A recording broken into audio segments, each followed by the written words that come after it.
Hey, folks, it's the Poor Sports Seattle podcast. This is Casey McLean, your host, coming at you next to a poster that says live every Monday, pre recorded on a Tuesday. I was up last night watching Happy Gilmore, and by the time I got done, it was too late to do the podcast. So, we're doing it today. We got a lot to talk about, a lot to get through in a relatively short amount of time. Ichiro got inducted into the Major League Baseball Hall of Fame, and his speech has made some. I mean, waves makes it sound controversial. Ichiro is essentially universally beloved. I know there's some folks that have detracted from him, and I'll say of Ichiro and of his detractors. I am. Would I say I'm certainly not an Ichiro hater. There's no way I would describe myself as an Ichiro hater. And a skeptic isn't even right either. I think Ichiro is a very good, was a great player. That sounds like I'm not actually trying to, I'm going to pull up his fan graphs real quick. So not even including what he did in Japan. 57.6 wins above replacement, 3,000 hits, 262 in a season, very famously, 500 stolen bases. I'll tell you this, ends up with what would you guess his WRC plus was? Don't look at it. Go guess what his WRC plus was. And I'm really happy the WRC plus has made his career WRC plus in the major leagues. WRC plus has made it into the mainstream a bit. 104. Ichiro's career WRC plus is 104. Didn't hit for power, didn't walk. Obviously a great contact hitter. By the end of his career, it was a little bit different. He was starting to strike out in the double digits, but early in his career, his first 6 years in Major League Baseball, he ran strikeout rates under 10%. Never hit for power, never had league average power, but a guy that hit the ball a ton, played very good defense in right field. Certainly a deserving Hall of Famer. My problems with Ichiro, and this is a day we're supposed to celebrate him, so I don't need to go too deep into these. And let's just say this. The speech was awesome. We'll talk about that in a second. My problems with Ichiro for his career were he was not a very team-first player, by my estimation. He was not interested in doing what was best for the team necessarily. And it's not, by the way, like he didn't dive. I think you can make a pretty good argument that Ichiro diving was worse for the team if he got injured. So that's not the argument I'm making. He slid feet first. Again, is Ichiro with the broken hand more valuable, or is that single stolen base more valuable? And back then there wasn't this wide adoption of these oven mitts these dudes are wearing. I'm not angry about either of those things. He should have played center field. Very good defensive center fielder. Played for the Mariners during some periods where they did not have great players in center field. Not only not great hitters, but not great fielders in center field. And in my opinion, and I have a friend, one of my high school friends is from El Salvador. I was in high school when Ichiro made his major league debut, was watching him very closely. And I'll say this about Ichiro. Nobody in the history of baseball has made an infield ground ball more exciting. I'm going to see if I can pull up his...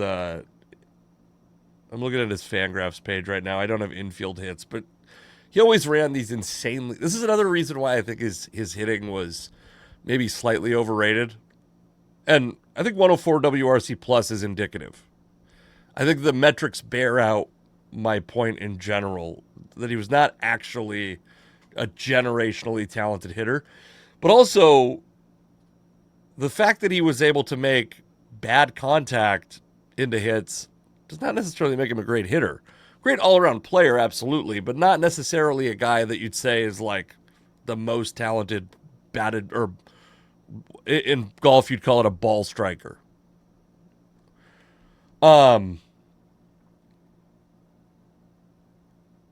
My problem with him, my Salvadorian friend, born in El Salvador, speaks Spanish. Whole family speaks Spanish, speaks English also. But I was struck by how quick we accepted Ichiro having an interpreter, even though he comes from a wealthy country. He's known to be fluent in English. And listen, I'm not saying this guy, he's got an accent. He's got an American accent. You could tell, like, I suspect after watching his speech that he's maybe more, his speech is more fluid in Japanese. I'm not certain, but I imagine. But a guy who could speak English. Now, can he go get an interpreter on its face? There's not a huge problem with that, except for that there's, every baseball team has like 10, 15 Spanish-speaking guys. Maybe not 15, but a large chunk of baseball teams speak Spanish, don't speak English, and we force these dudes to, in front of 45,000 people, to try to take in English and respond in English when Spanish is their first language. We do that for Spanish-speaking players, but a guy that actually speaks, that always bothered me a little bit. Now, Ichiro's reputedly funny, and the mystery, the mystique of Ichiro certainly, I think, adds to that, like, the reputation. Real quickly, to get back to the 100 WRC Plus thing. You might not believe this.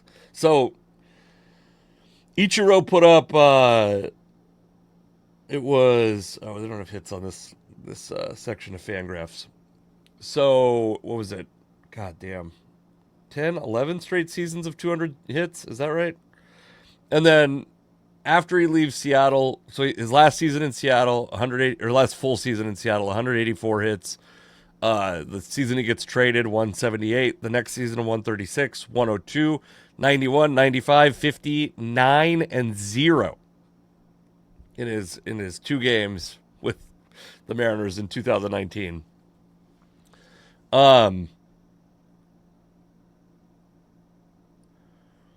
So from 2012 on, with the one exception being his 2016 season in Miami, where he had 365 plate appearances and a 102 WRC plus, he was a sub 100 WRC plus hitter.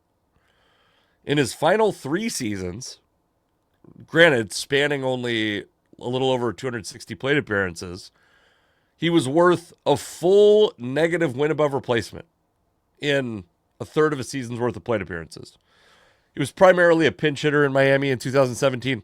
My point is like we view Ichiro as this guy who was like super productive into his 40s, and it just wasn't the case. He was not super productive into his 40s. He was very productive into his mid-30s and then stuck around till his mid-40s. And the other thing that I'll say about Ichiro that's not his fault, it's just, I think, a flaw of the Major League Baseball Hall of Fame voting, is his career is pretty comparable to Kenny Lofton. I've talked about this on the podcast before, and Lofton was no slouch, by the way. I mean, it's not like Lofton had no fanfare. When he played, Lofton was a pretty celebrated player. Kenny Lofton, how many All-Star games did Kenny Lofton make? 6-time All-Star. He never won an MVP, but let's get him on Fangraphs. Ichiro was worth 57.6 wins above replacement. And that's Hall of Fame worthy. That's in the Hall of Fame category. The echelon.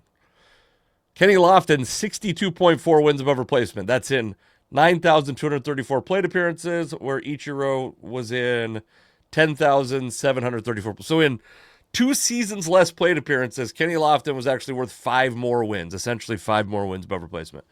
Kenny Lofton should be in the Hall of Fame. That doesn't mean that Ichiro should not be in the Hall of Fame, but it's always bothered me because Lofton had a better career. Now let's talk about some highlights from this speech, because this is where Ichiro shines. There's the great quote many years ago where somebody was talking about Tom Brady, and he goes, "Who the fuck is Tom Brady?" This is something that Seahawks fans in particular, because the Seahawks were pretty good well, I mean, I guess through Ichiro's entire tenure in Seattle, they were pretty good, and then the Pete Carroll era starts towards the end of his time in Seattle. So Ichiro, endearing thing at the beginning, he's like, if I didn't play baseball, I'd be just some dumbass. That was amazing. He called out the writer that did not vote for him, making him a unanimous Hall of Famer. And I don't know that Ichiro is making the this point per se, but these egomaniac writers, it's so annoying. Who was Griffey was unanimous? Was Griffey unanimous? Or was he one vote off also? I thought Jeter was the first. Yeah. I think Derek Jeter was the first unanimous. So embarrassing. So embarrassing that baseball writers have to do this power struggle bullshit.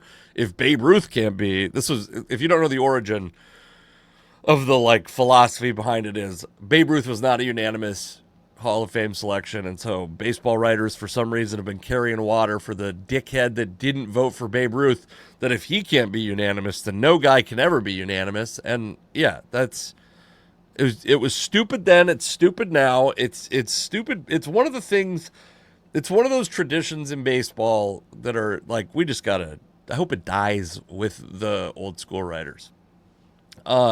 He had a good line because he invited the writer to have dinner at his house, that the invitation is expired. That great Rick Riz impression. He said that the Yankees players were actually there to celebrate CC Sabathia. And CC Sabathia, by the way, is one of the great stories, I think, in the kind of blending of mental health awareness and professional sports. A guy who left the Yankees, he was a successful player, and steps away from the Yankees to go into alcohol rehab.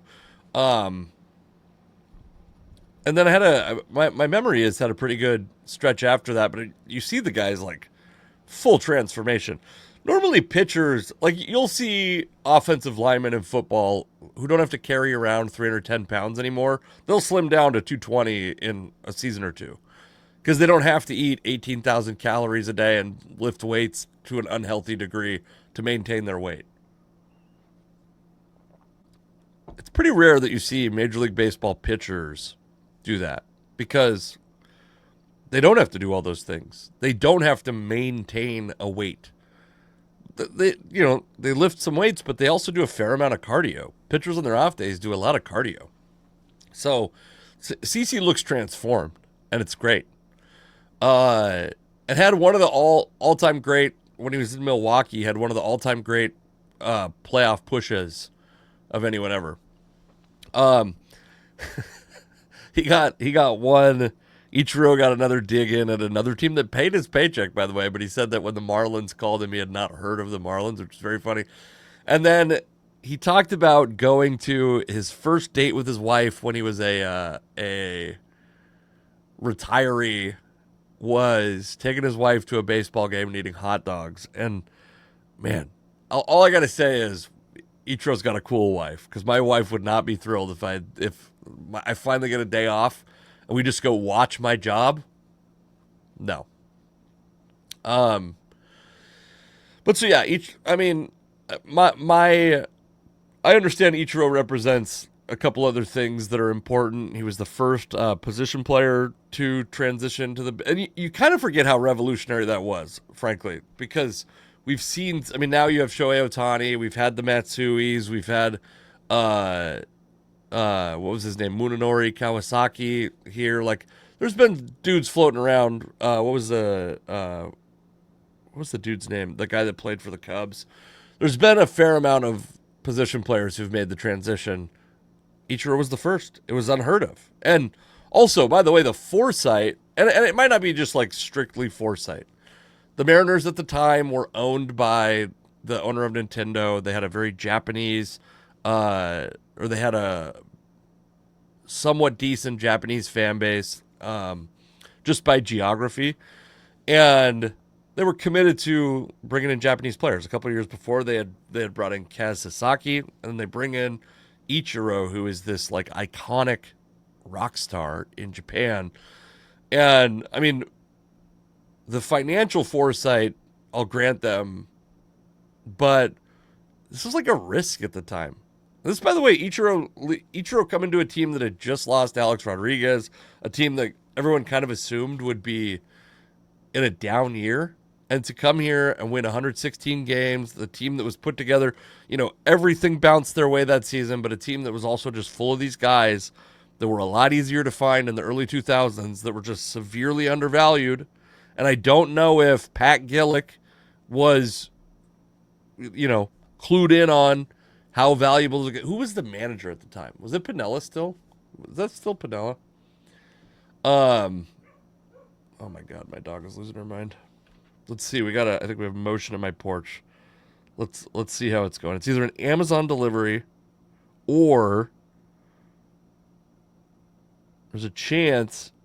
Okay, good. We had a delivery at our front door. We did have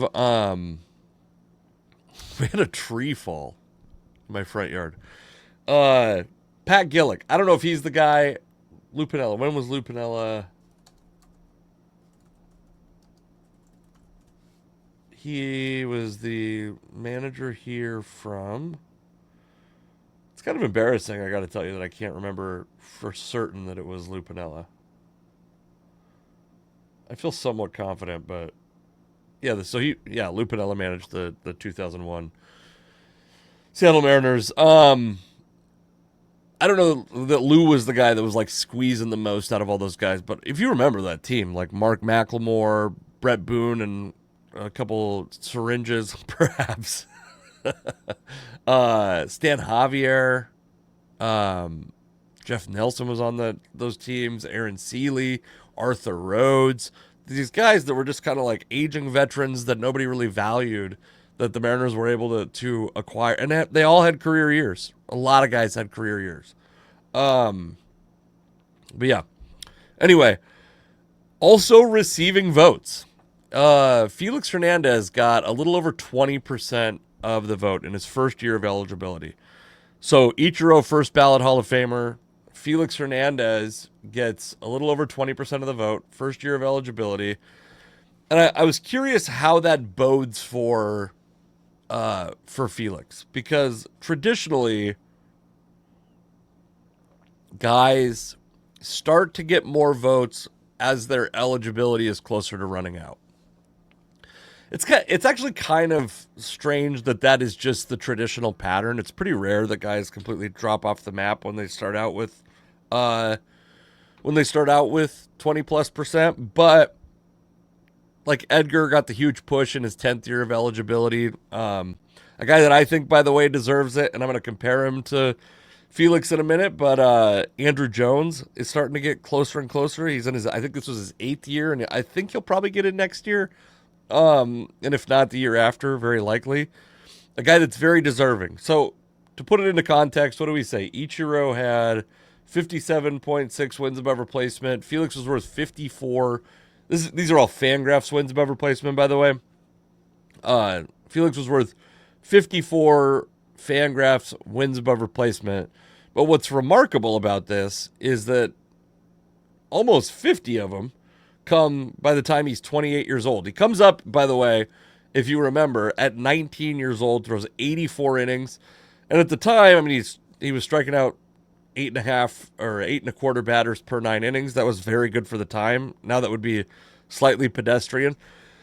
But Felix was a guy, I always talk about Felix because he's a guy that if he like pitched across 2 eras of hitting philosophy. So I think if Felix's career started in 2000 instead of 2005, he'd have been effective for a little bit longer. But he was a sinker ball pitcher at the beginning of the launch angle fly ball revolution, and pitchers were not really, it wasn't in vogue to throw your off-speed stuff quite as often at the time. And towards the end of his career, let's see. I'm going to see if I can get some pitch type numbers. So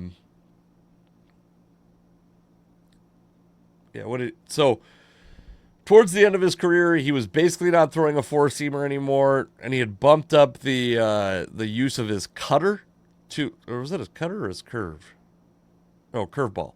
So his curveball had gone up to 35% of his pitches, which that's just like an effort to do anything to miss bats. I think that and his he had a slider that he threw. I actually really was um upset. I used to talk a lot about the Brian Price would teach every Mariners pitcher a slider and it would lead to elbow issues for that pitcher. I think Felix never had Tommy John, which is also kind of wild. Is that right? Felix Hernandez, Tommy John. Did he never have Tommy John? Yeah.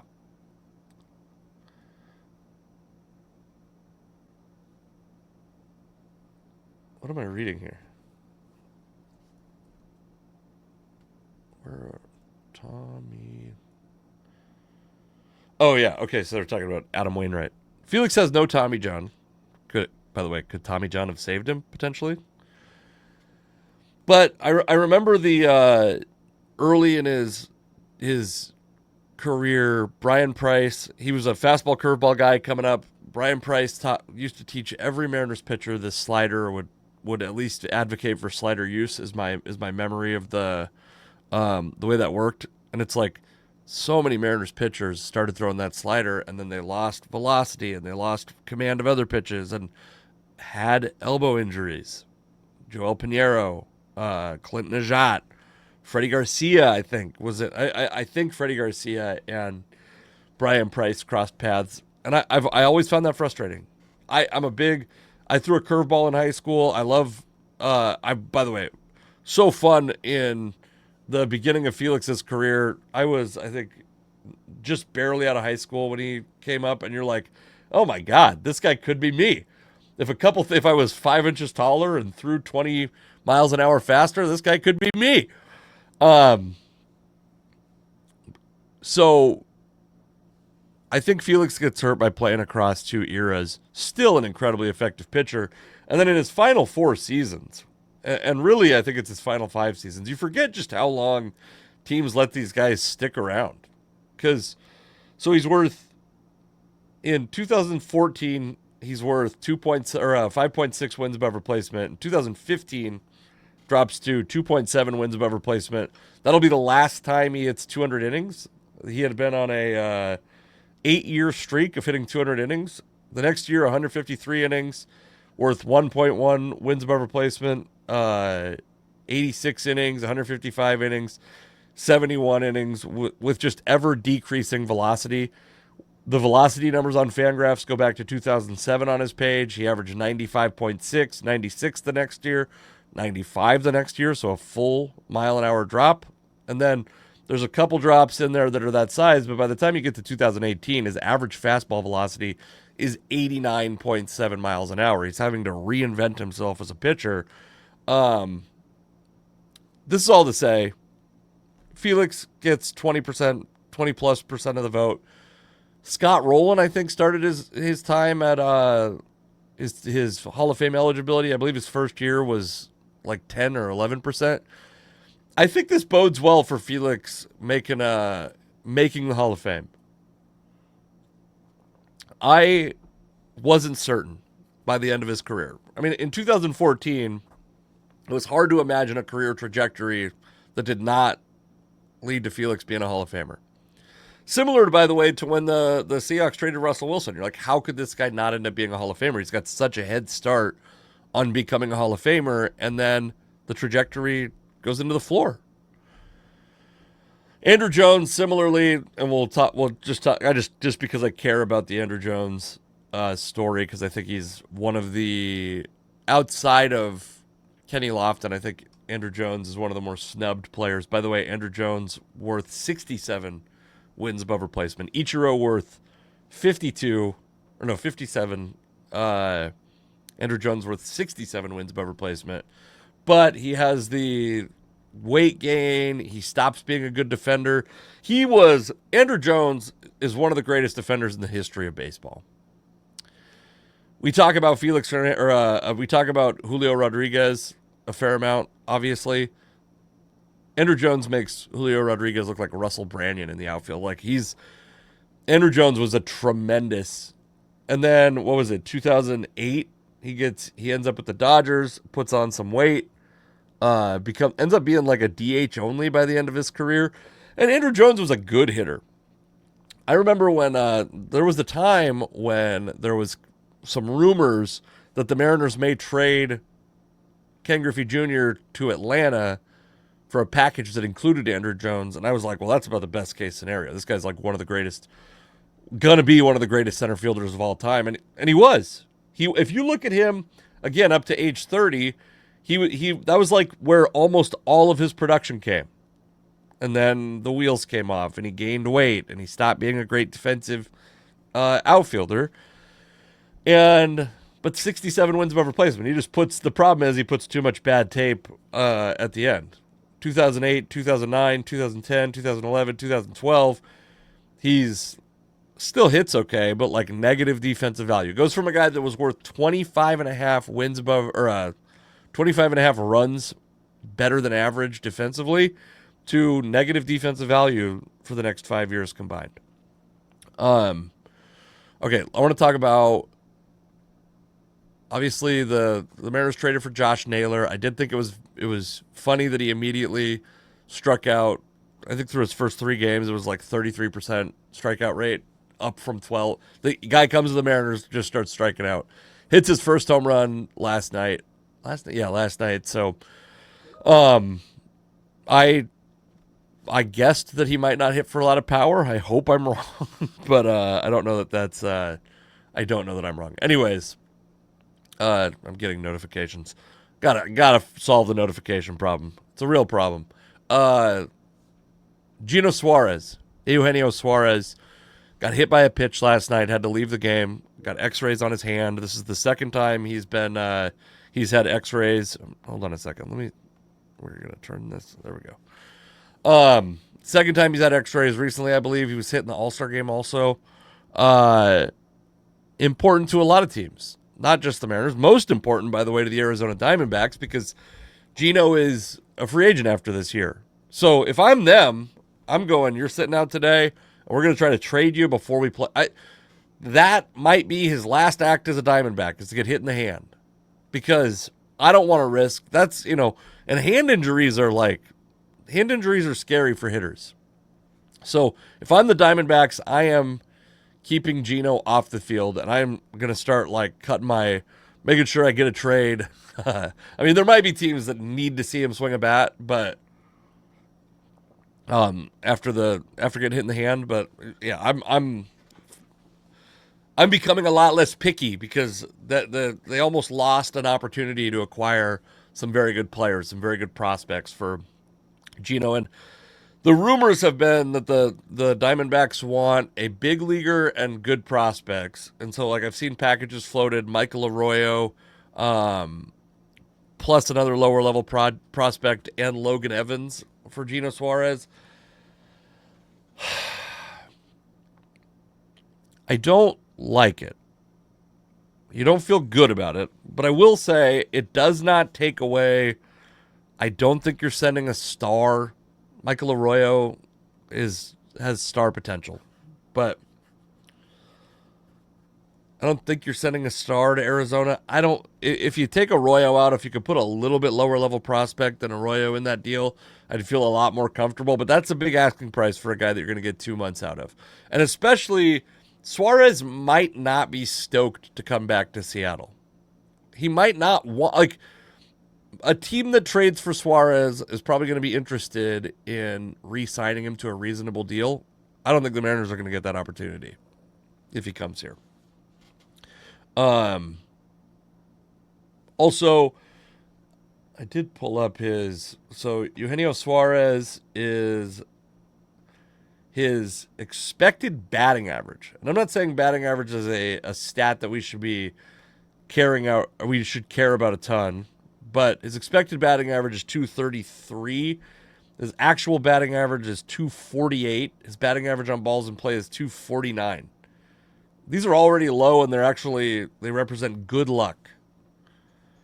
And then if you look at his StatCast page, there's a lot of blue. It's not. There's things about his profile that I think are really good. Also, very bad defender. I did see an insane Twitter comment, Twitter or tweet, some discourse. I saw some discourse that a guy was saying that he thinks Ben Williamson is going to be better than Julio. You can look at my replies, by the way, on Twitter if you're interested in this. That Julio Rodriguez is going to be better than. Sorry, Ben Williamson is better, and will continue to be better than Julio Rodriguez. There are mental health issues in this country, is what I'd say. I'm not. I'm a Geno doubter, is what I would say. He's done, leads the league, I believe, in no doubt home runs. Outside of hitting for power, he's got a lot of problems. 26, almost 27% strikeout rate. You think that's going to get better with the hitter's eye problem in Seattle? You think that his 30 and 31% strikeout rates in Seattle are an accident?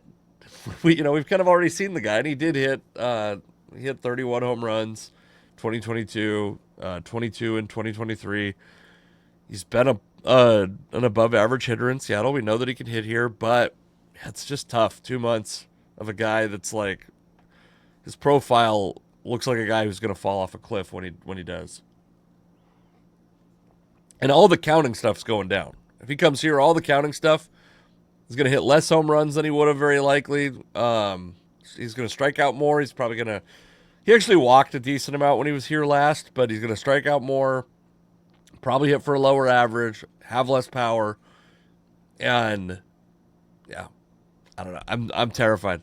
We're going to move on real quickly because we got to get going. I got to get going, and we got a couple more things to talk about. Kenny McIntosh got carried off the field, could not put weight on his knee. It looks like it's a torn ACL. McIntosh has been a guy who has, I think, he's kind of this fountain of never-ending promise. Fans like him. He's a guy that you expect to be able to maybe contribute in, like, as a third down back in the passing game a little bit. Has not really done it in Seattle. I don't want to brightside this completely because it is a player getting injured, and I don't think that's like, I'm not trying to make that into a small thing, but he is, I believe he's in the final year of his rookie deal. Is that right?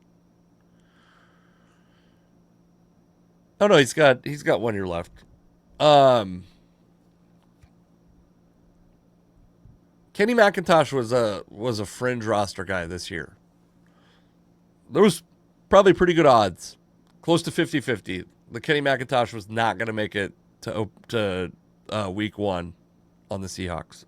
Seahawks drafted Damian Martinez. He's cheaper. He's younger.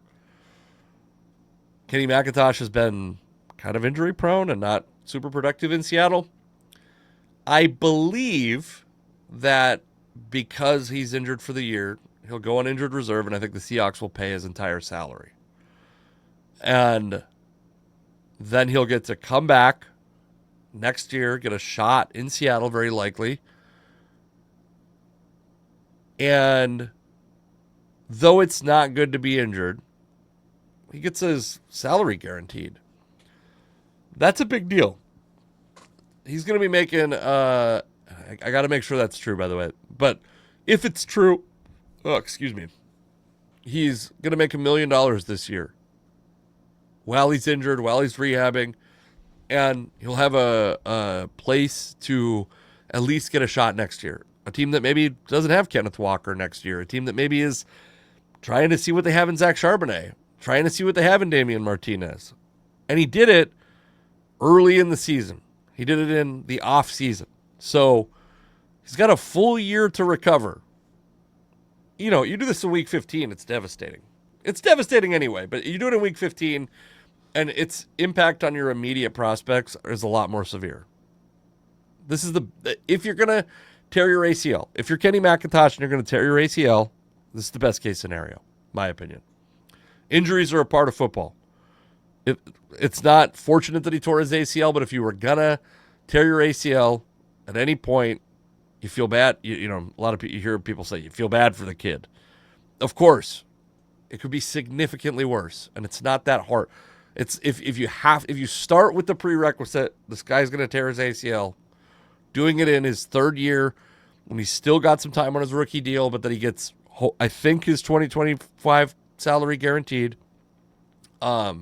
Maybe he'll have an injury buyout or something like that, but it gives him like a financial guarantee that I don't think he would have. I think his expected earnings this year were probably not $1 million if you factor in how likely he was to be released and maybe play on the Seahawks or somebody else's practice squad. Terrible news. I'm not a guy that's super high on Kenny McIntosh. It's bad news for the guy. Again, though, injuries are part of football. Couldn't have happened at a better time if you wanted to make a push for 2026.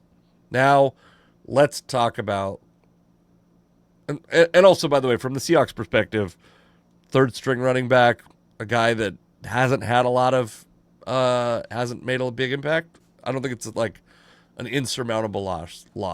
Let's see what it is.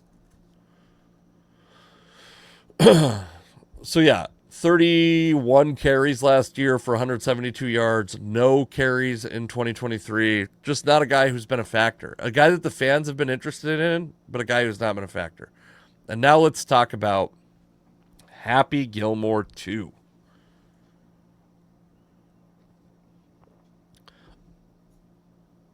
First off, I mean, it's great.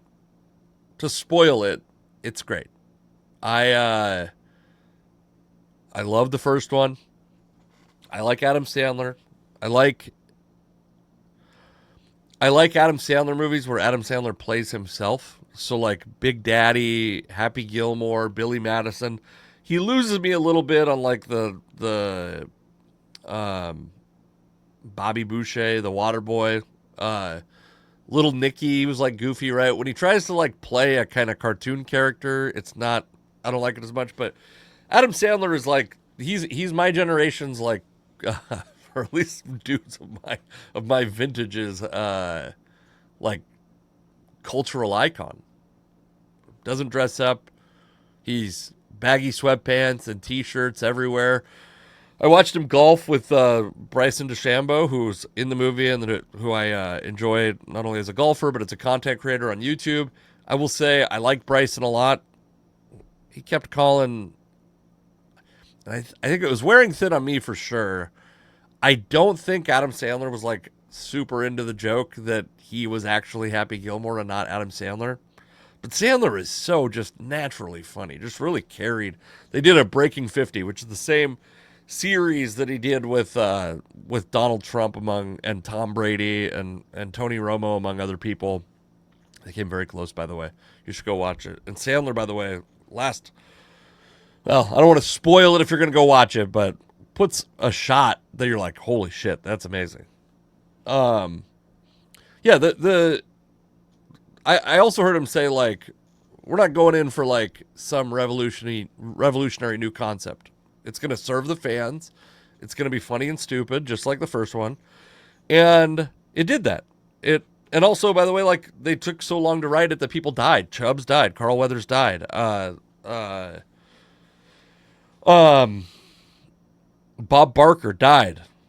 There were a couple other people that died. It served fans. It was very funny on its own. It was very stupid and slapstick and very funny. It had other John Daly, like the multiple time. John Daly was great in it, and the John Daly, the way Adam talked, or the way Happy talked to his kids about how to treat John Daly was very funny. All of the golfers that were in it, like my wife and I are watching it, and it's like, that's a pro golfer. That's a pro golfer. I mean, these guys are all. It's like senior tour guys, new guys that you don't really know. Travis Kelce plays a waiter. Like it's star-studded cast, but in a way that I did not find distracting. Fun all the way down. Great jokes, slapstick, stupid stuff, homages to past. So there was a point. There were points where it was a little heavy-handed, but there were also points where it was heavy-handed, and that was part of the joke. So I don't think they were unaware that it was heavy-handed. And also, like, it was kind of funny to watch for me, I'm a Bryson DeChambeau fan. It's very obviously an allegory. The movie's, I don't think it's giving away too much. The movie's conceit is Happy Gilmore needs money, and the PGA, which I don't think they ever actually say the PGA, but they're being faced with competition from this crazy league, which seems like a direct allegory of the live golf situation. And Bryson DeChambeau, in this case, represents the PGA. Still is wearing his like team logo shirt on, which is pretty funny to me. But in real life, he was one of the live defectors that people got mad at until people realized that they were going to try to merge these two leagues. But it was funny to see that, like, one of the live defectors be an actor in a movie that was very clearly an allegory for the live defection. All the golfers were very funny. The homages to the original were mostly very funny, and when they weren't, they usually acknowledged how they were over the top and heavy-handed. There's a scene in Shooter McGavin makes a return, and him and Happy Gilmore get into a fight, and they're in a graveyard, and Happy's having these like fantasies or visions of the people that are in this graveyard. So he goes to visit his deceased wife, which was a little bit jarring to have I'm not going to spoil too much. His wife dies very early in the movie. It's a reference that his wife has died very early in the movie. And then you're like, what is it? Is her name Julie Bowen? She's been in all these interviews. So for her to be like out immediately, I was like, she's got to be in some stuff, because she's been like interviewed with Adam Sandler a bunch. And if she was just in one scene. So she makes appearances as like a vision he's having. It's happening in the graveyard, and then his grandma's in the graveyard. And like, you're like, that makes sense. And then you're like, Chubbs is also in the graveyard. And you're like, did Happy Gilmore just buy a cemetery, not graveyard, but just buy a whole cemetery so he could just bury all the people he was close with? And then the last great funny joke is, it just says like lady under air conditioner from nursing home, which is a funny moment in the first one. And then she's like screaming out like she did in the first one in his vision, and they run away. Very funny. It's so ham-handed that all these people are in the same cemetery, but then they acknowledge it with that joke. Very funny movie.